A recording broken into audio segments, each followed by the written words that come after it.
The Meridian Collective's ambassador, Cthulhu, stood before the United Nations Security Council, their crystalline form reflecting the harsh fluorescent lights of the chamber. 6 months ago, humans had thought they were alone in the universe. Now, an alien diplomat was about to beg for their help.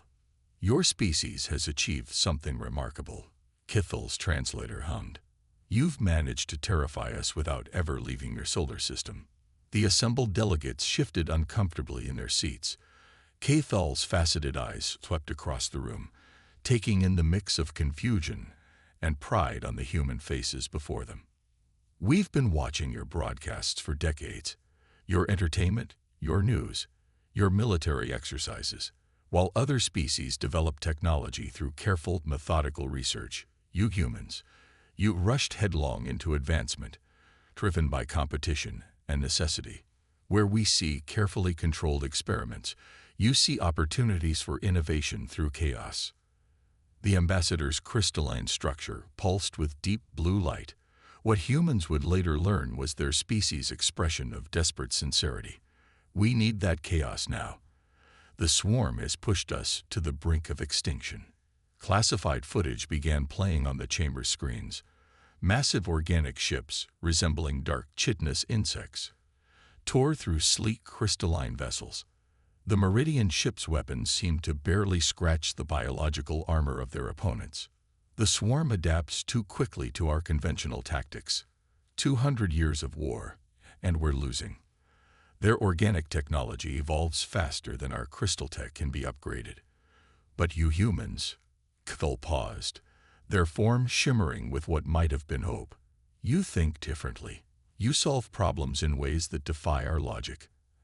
Admiral Chen, representing Earth's combined military forces, leaned forward. "You're saying you want our help not despite our primitive technology, but because of it." "Precisely. Your species turned nuclear fission from a weapon of mass destruction into an energy source. You developed space travel because two nations couldn't stop competing. You created global communication networks originally designed for surviving nuclear war. The swarm's greatest strength is adaptation. But you humans adapt faster, and in ways they won't expect." The UN Secretary General raised an eyebrow. "And what exactly do you expect us to do against an enemy that your advanced civilization can't defeat?" Cthulhu's form pulsed with deep red urgency. "We don't expect anything. That's exactly why we need you. The swarm's next wave will reach your solar system in approximately 6 of your months. They don't negotiate. They don't show mercy. They consume everything in their path. Help us, and we'll share our technology. Refuse, and face them alone." As if on cue, the screens shifted to show a massive swarm vessel consuming an entire space station, breaking it down into raw materials with horrifying efficiency. The chamber fell silent. Admiral Chen broke the tension with an unexpected chuckle. "So let me get this straight. You have faster-than-light travel, energy weapons, and ships that could probably blow up our planet. But you're coming to us for help because we're unpredictable. Your species turned a cleaning chemical into a weapon against bacteria. You developed powered flight by watching birds, and then decided that wasn't good enough. So you strapped rockets to metal tubes. Your entire history is filled with solutions that no logical species would ever conceive. The swarm's greatest weakness is that they can't adapt to what they can't predict. And you, humans, are nothing if not unpredictable." The Secretary General looked around the room, meeting the eyes of each delegate. "And you're willing to share your technology with us, even knowing how we might use it?" Cthulhu's form rippled with what might have been their version of a shrug. "At this point, your potential misuse of our technology is far less concerning than the certainty of the swarm's victory. We're not offering you a choice between peace and war. We're offering you a choice between fighting now, with us, or fighting alone when the swarm arrives." Admiral Chen stood up, her face set with determination. "Well, I've seen enough apocalyptic alien invasion movies to know where this is going. But before we agree, I have one question. Why now? Why not contact us years ago?" Cthulhu's crystalline form dimmed slightly. Because until recently, we believed we could handle the swarm ourselves. We believed our superior technology would prevail. We were wrong. And now we need something more than superior technology. We need human ingenuity. We need your chaos. The Secretary General nodded slowly. Then let's not waste any more time.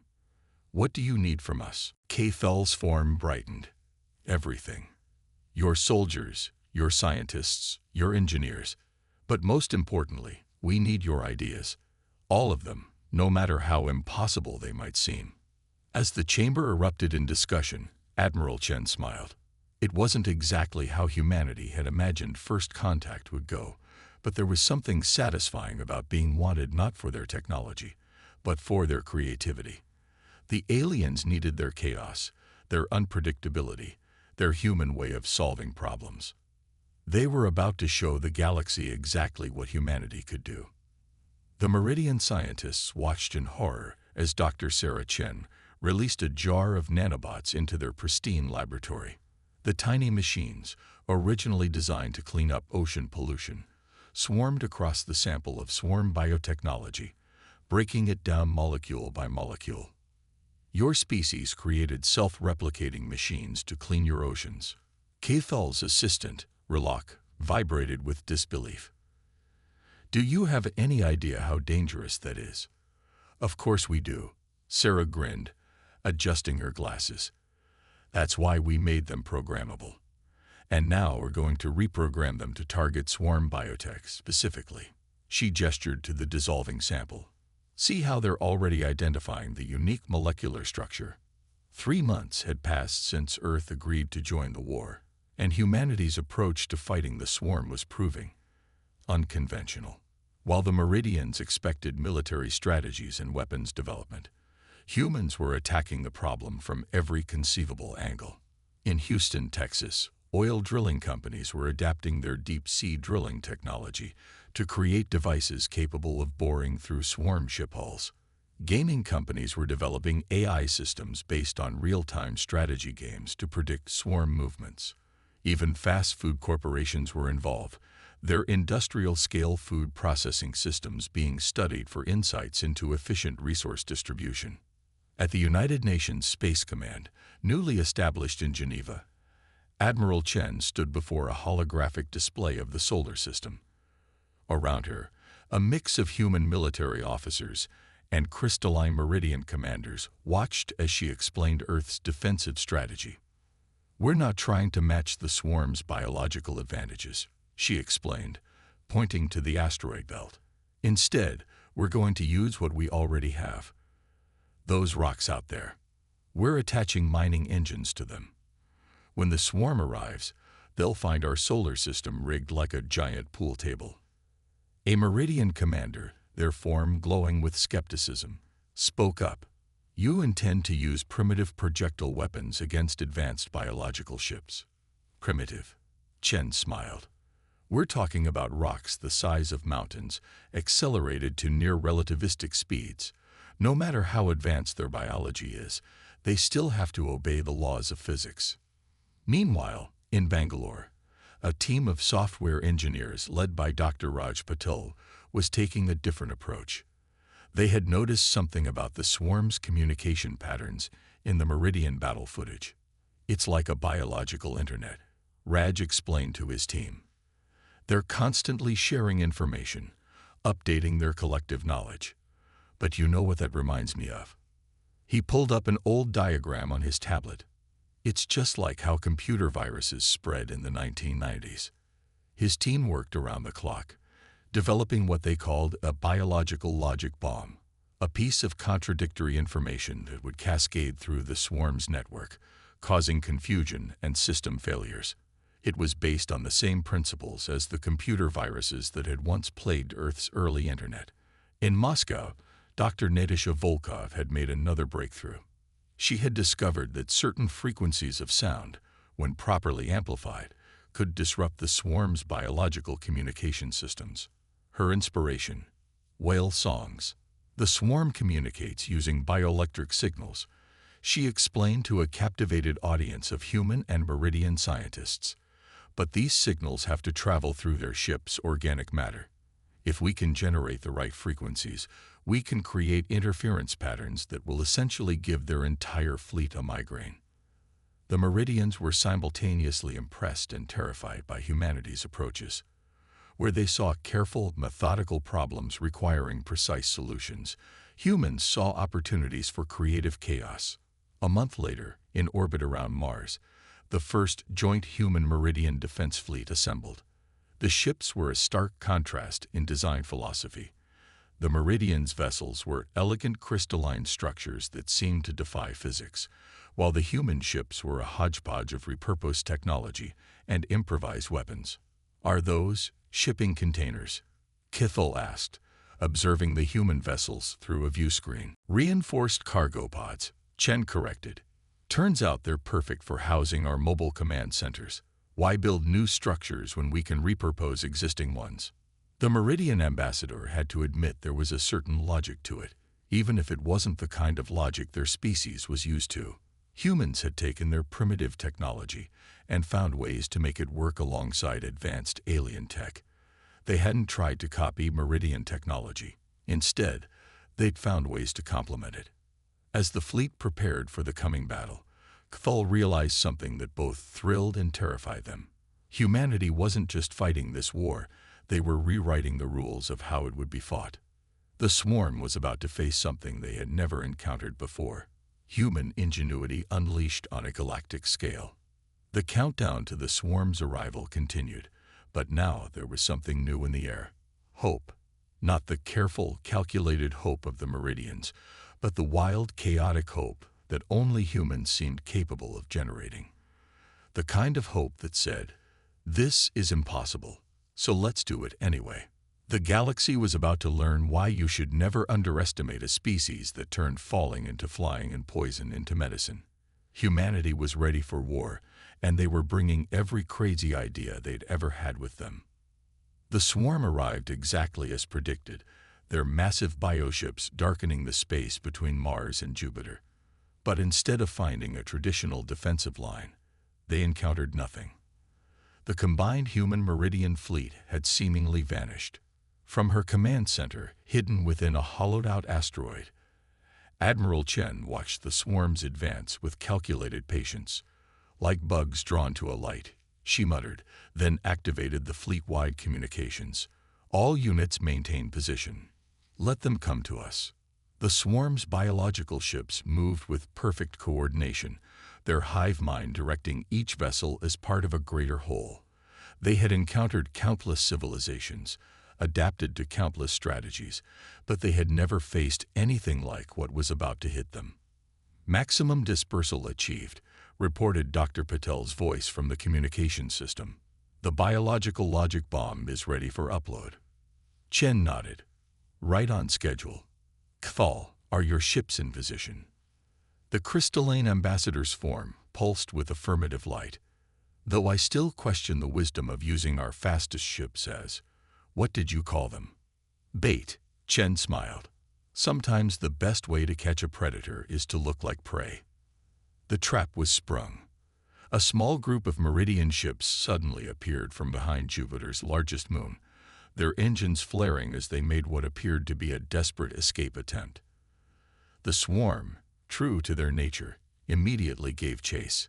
"They're pursuing," Kithel reported, their form flickering with nervous energy. "But their adaptation rate is increasing. They'll soon realize." "They won't have time," Chen interrupted. "Dr. Volkov, commence acoustic interference." Across the solar system, hidden transmitters activated, flooding space with carefully calculated frequencies. The swarm ships shuddered, their organic hulls vibrating with the celestial whale song. Their perfect formation began to waver. "Dr. Patel, you're up. Upload the logic bomb." The virus entered the swarm's biological network through their own communication channels. Like a digital version of an autoimmune disease, it began to spread, causing ships to receive contradictory commands. Where the hive mind once moved with perfect unity, chaos began to emerge. "Now for the main event," Chen announced. "Operation Thunderclap. Execute." Throughout the asteroid belt, hundreds of mining engines roared to life. Massive rocks, carefully positioned over the past months, began to move.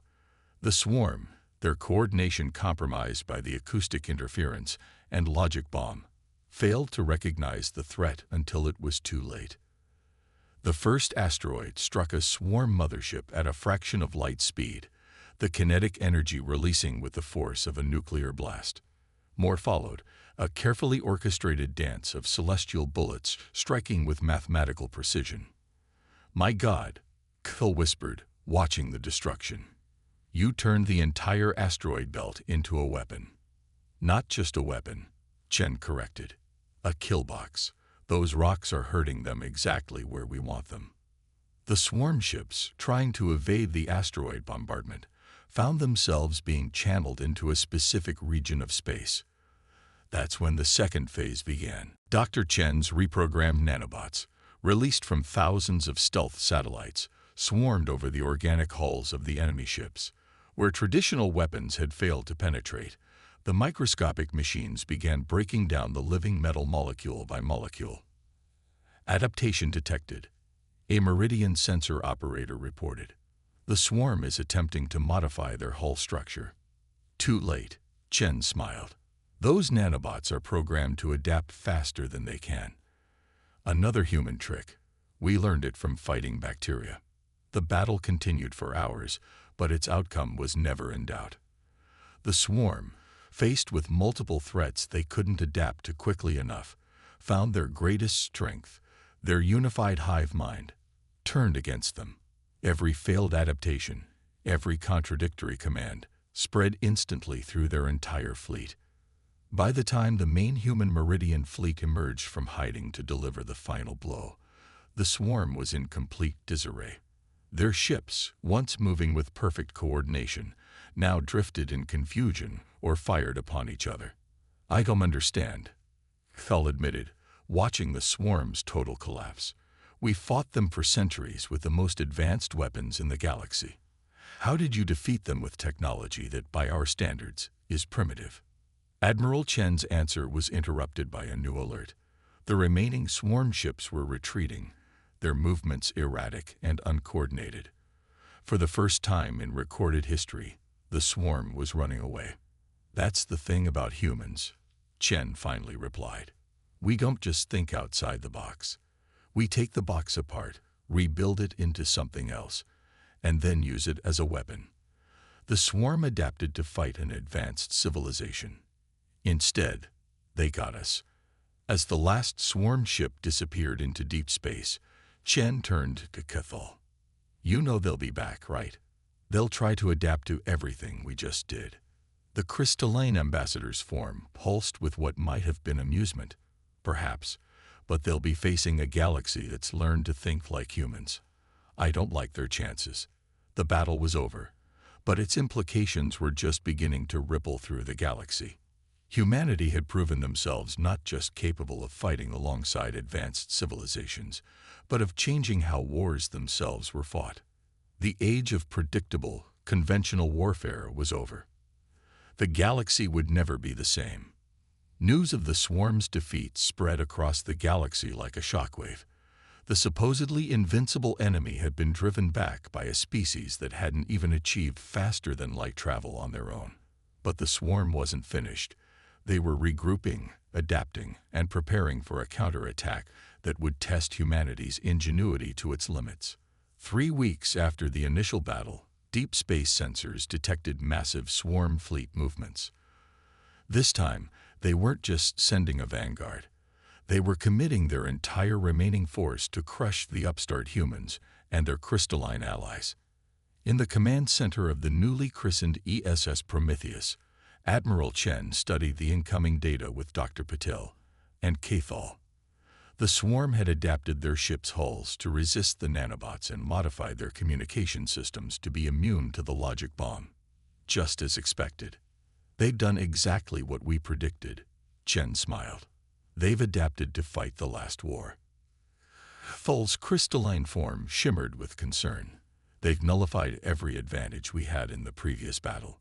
Their biological ships have evolved new defenses against all our weapons." Good, Chen replied, surprising the alien ambassador. Because we're not going to fight them the same way twice. Dr. Patel, is Project Pandora ready? The software engineer nodded, his fingers dancing across his holographic interface.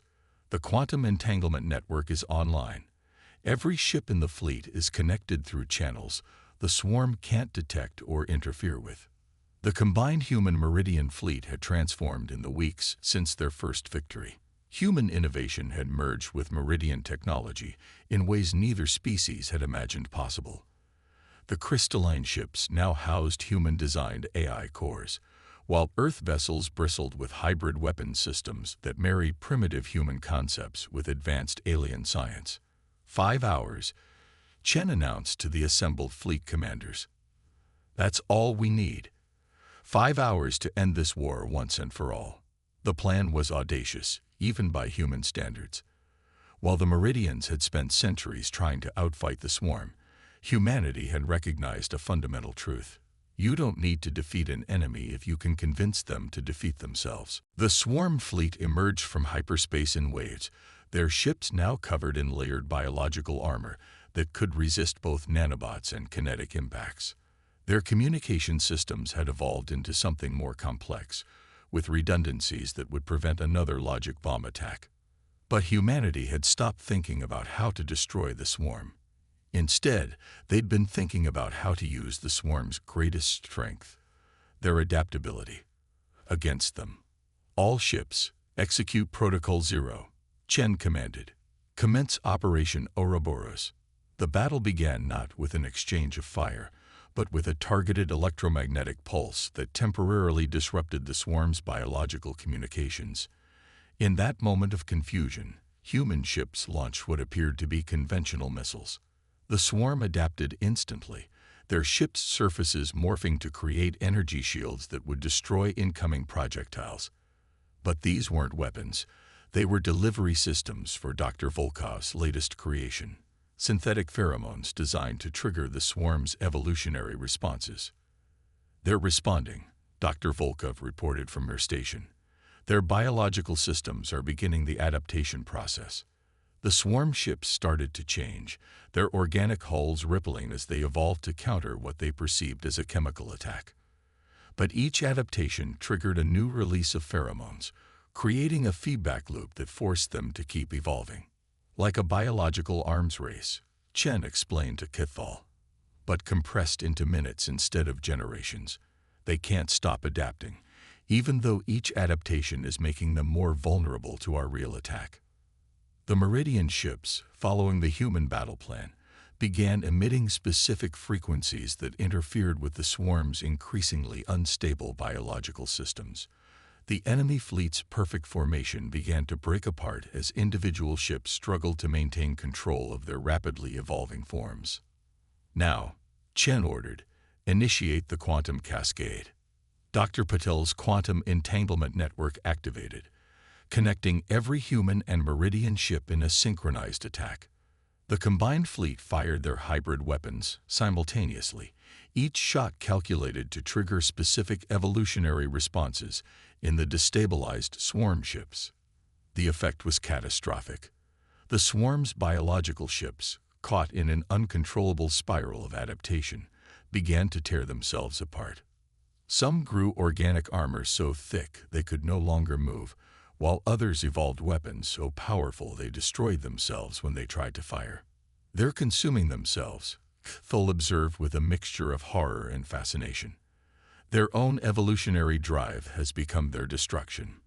In less than 5 hours, the mighty swarm fleet had been reduced to scattered groups of ships, each evolved into such extreme forms that they could barely function. Their hive mind, overwhelmed by the conflicting evolutionary imperatives, had fractured. The remaining swarm vessels fled, not in a coordinated retreat, but in a panic. For the first time in their history, they had encountered an enemy they couldn't adapt to, because trying to adapt to human tactics had become more dangerous than the tactics themselves. As the last swarm ships disappeared into hyperspace, Chen turned to Kithal. You know what the funny thing is? We got this idea from an old Earth philosophy. If you know the enemy and know yourself, You need not fear the result of 100 battles. Cthulhu's form pulsed with curiosity, and this helped you defeat the swarm. In a way, Chen smiled. We realized we couldn't outfight them, so we made them fight themselves. Sometimes the best way to win a war is to change the rules of engagement entirely.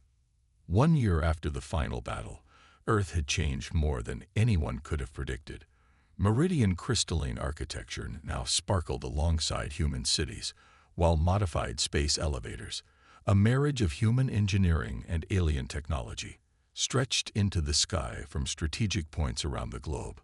In Geneva, Admiral Chen stood before the newly established Galactic Council, a joint governing body of human and alien representatives. The chamber itself reflected the new partnership. Meridian crystal formations provided natural light and energy, while human-designed holographic systems displayed real-time data from across known space. The last swarm remnants have been confirmed inactive, Chen reported. Their remaining ships evolved into forms so specialized they can no longer sustain themselves. We're actually preserving some specimens for scientific study. The bioengineering applications alone could revolutionize medicine across the galaxy. Cthulhu, now serving as the head of the Council's scientific division, added their own observations. Their crystalline form had evolved too, incorporating subtle human-inspired modifications that allowed for more expressive communication. What's most remarkable isn't just that humanity helped defeat the swarm, they said, but how they've changed our understanding of progress itself. We always saw technology as a linear progression, each advancement building precisely on the last. Humans showed us that true innovation often means going sideways, or even backwards, to find new paths forward. The changes weren't limited to Earth. Across Meridian space, human consulting firms were in high demand, hired to solve problems that had stumped alien scientists for centuries. It turned out that human primitive thinking, the ability to make unexpected connections and try seemingly illogical approaches, was exactly what the galaxy needed.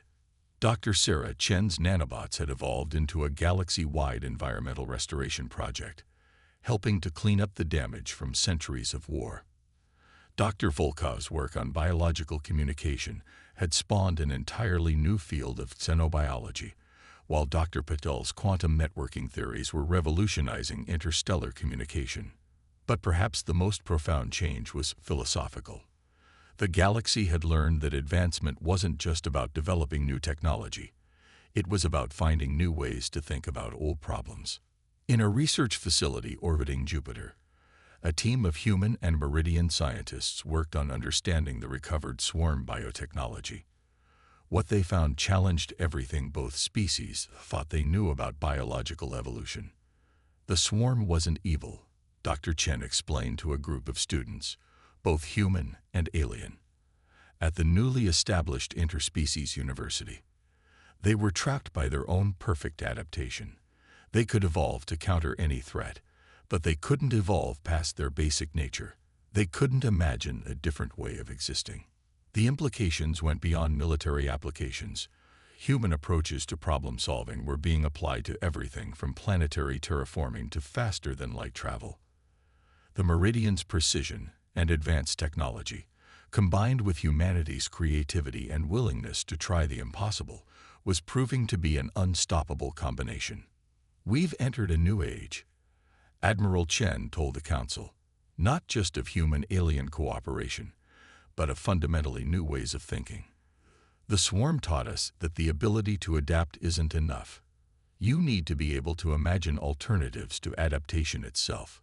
Cthulhu's form pulsed with agreement. Our species feared chaos, sought to control and predict everything. Humans taught us that sometimes chaos itself is the solution, that unpredictability can be a strength, not a weakness. The galaxy was changing in ways no one could have predicted. Human music, art, and culture were spreading among the stars, while alien technologies and philosophies were transforming Earth. The distinction between advanced and primitive technologies was blurring as both species learned that true progress often meant combining the old with the new in unexpected ways. In orbit above Earth, The ESS Prometheus had been transformed into a museum ship, a symbol of the pivotal moment when humanity proved that being primitive didn't mean being powerless.